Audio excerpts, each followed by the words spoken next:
Thanks very much. It's great to be here this morning. I'm going to talk with you this morning about my research on the psychology of power. And this is a topic I've been studying for about the last 7 years. And I have to say it's definitely the most fun I've had doing research so far in my career. There are just so many great examples of people with power who behave in ways that demand some kind of psychological explanation. And I imagine we could spend the rest of our time here together this morning just generating examples from our own experiences. I would love to do that. But what I thought I would do instead is to start out this morning with an example that most of us have in common. So, as I think most people here know, this is Donald Trump. He's a very wealthy real estate tycoon who has published 2 best-selling books recently and now has a television show that's one of the top-rated shows in the country. He's also currently married to his 3rd supermodel wife.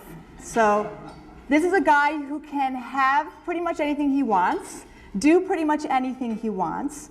And so the question I have is, how do you explain that hair?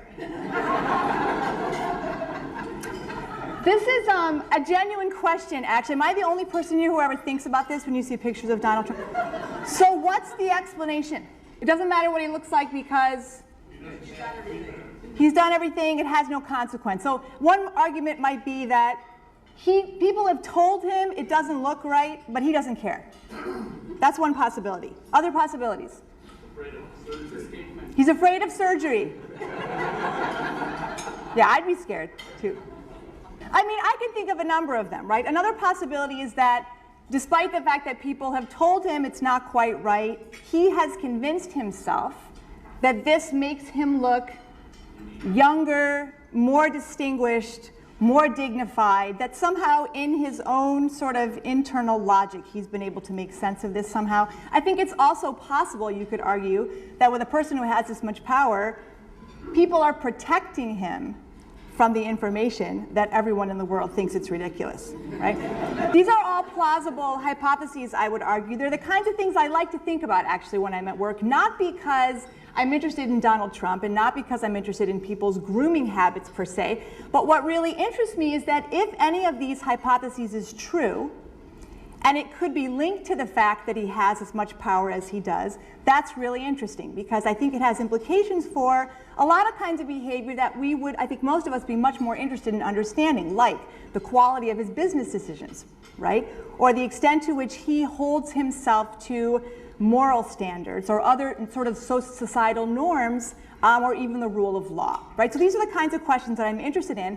The next question I would have to ask myself after generating a number of hypotheses like we just did is which one of them is true, okay?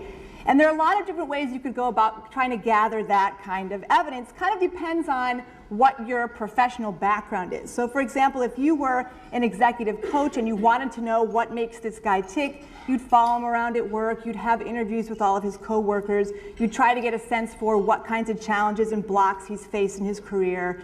If you were a journalist, you'd probably read everything that's ever been written about him, and you'd want to interview people who know him closely, so both allies and supporters, as well as probably some of his ex-wives, right? You'd want to get the kind of balanced perspective.